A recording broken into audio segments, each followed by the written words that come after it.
Welcome back 12th class in another class of biology. Here we are taking the chapter 11 biotechnology principles and processes.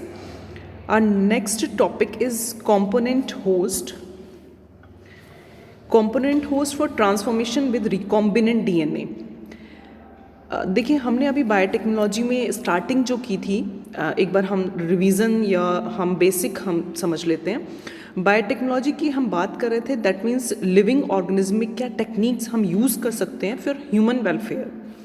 तो यहाँ पर competent host कहाँ आता है? Starting हमने की थी एक ऑर्गेनिज्म से, जिस ऑर्गेनिज्म में से हम जीन ऑफ इंटरेस्ट लेते हैं और उस जीन ऑफ इंटरेस्ट को हम पहले क्लोनिंग करते हैं वेक्टर के अंदर, और उसके बाद हम एक होस्ट हमें चाहिए जिस होस्ट में हम डिज़ायरेबल कैरेक्टर को लाना चाहते हैं।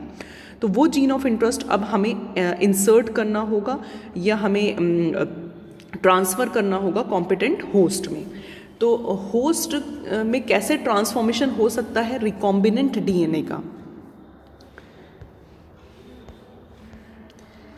इस प्रोसेस में हम सबसे पहले देखते हैं कि यहाँ दो मेथड हैं। लाइक अगर एक ऑर्गेनिज्म था, ऑर्गेनिज्म ए, और इसका जीन ऑफ इंटरेस्ट हम चाहते हैं इंसर्ट करना बी ऑर्गेनिज्म में, तो उसके लिए हमने यहाँ पर अभी आइसोलेशन ऑफ डीएनए पढ़ा था, जिसको हम आइसोलेट कर लेते हैं। फिर हम क्लोनिंग पढ़ी थी हमने, और वहाँ हमने क्लोनिंग मेथड के थ्रू वेक्टर में जब उसका क्लोन बनाया था उसको हमने बी ऑर्गेनिज्म में ट्रांसफ़र करना है। तो यहाँ पर दो मेथड होंगे। First is chemical method and the second is physical method. तो सबसे पहले कॉम्पोनेंट होस्ट की बात करते हैं।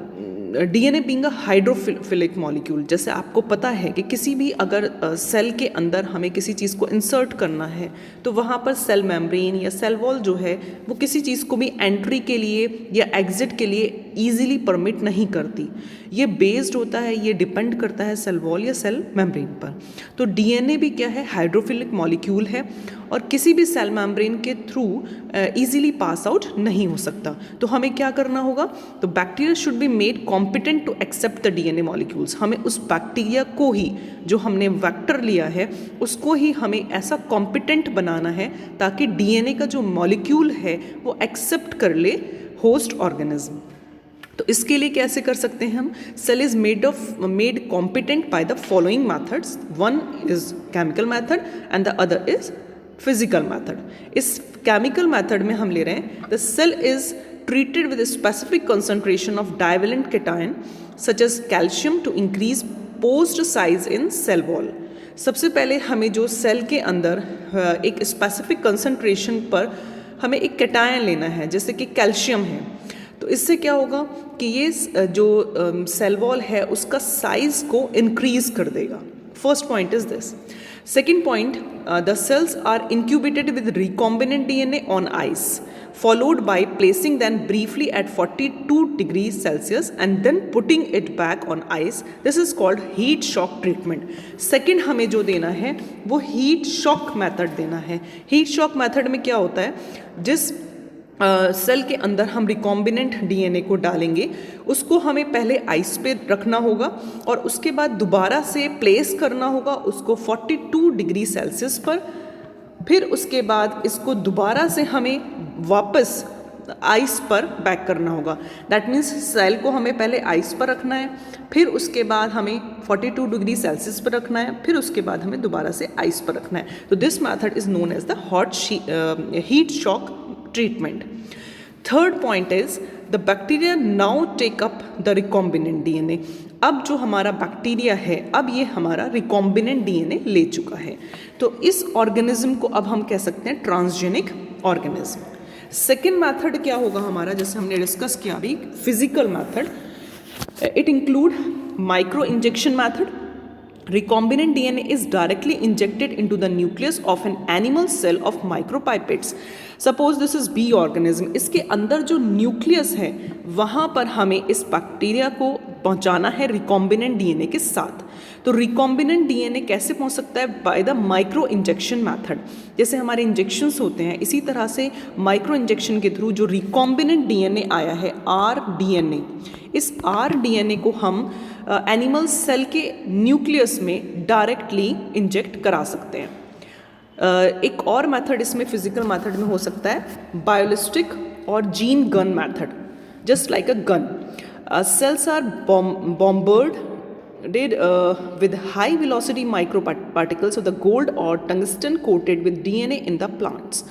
जब हमें प्लांट्स में रिकॉम्बिनेंट डीएनए को इंट्रोड्यूस कराना है तो हम एक जीन गन की मेथड से भी हम इसको वहाँ पर इंट्रोड्यूस कर सकते हैं।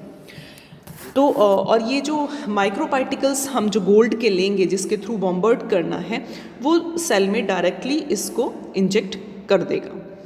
नेक्स्ट हो सकता है disarmed pathogens factors are also use to transfer recombinant DNA like Agrobacterium tumefaciens. Now on the next slide we are taking process of recombinant DNA technology. Now you can see easily in this diagram, this is the foreign DNA and this is the vector DNA. When we take the gene of interest from the from the foreign DNA, and this gene of interest is our desirable gene, and this is the vector DNA which is cutted by a Caesar, that is known as the molecular Caesar।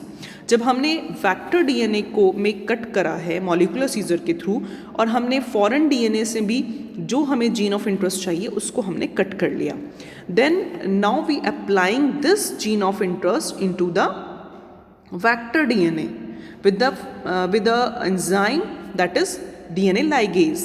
DNA ligase की help से अब हम क्या करते हैं, जो हमारा gene of interest है उसको हम वेक्टर में इंट्रोड्यूस करा देंगे या अटैच कर देंगे, और अटैच करने के बाद जो अब हमारा प्लाज्मिड है, वेक्टर का जो प्लाज्मिड है, उस प्लाज्मिड के साथ जब हमने जीन ऑफ इंटरेस्ट को अटैच किया तो now it is called as recombinant DNA molecule.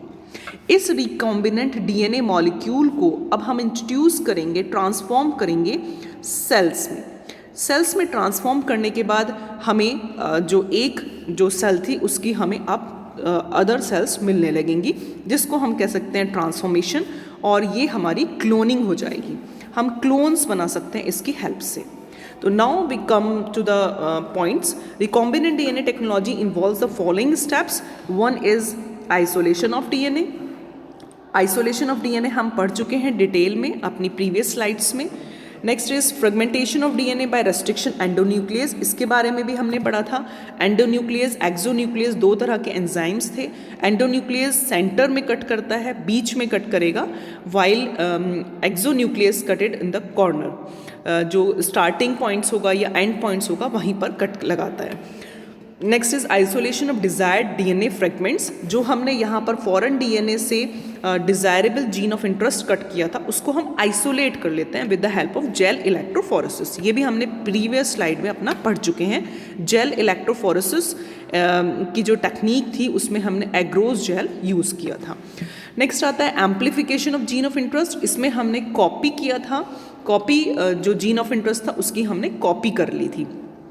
Next is ligation of DNA fragments into a vector. Vector में हम जब इसको अटैच करेंगे तो डीएनए लाइगेज की हेल्प से इसको अटैच कर सकते हैं। Insertion of recombinant DNA into the host. Insertion हमने इस रिकॉम्बिनेंट डीएनए को जो बना लिया है उसको हम होस्ट में इंसर्ट करेंगे।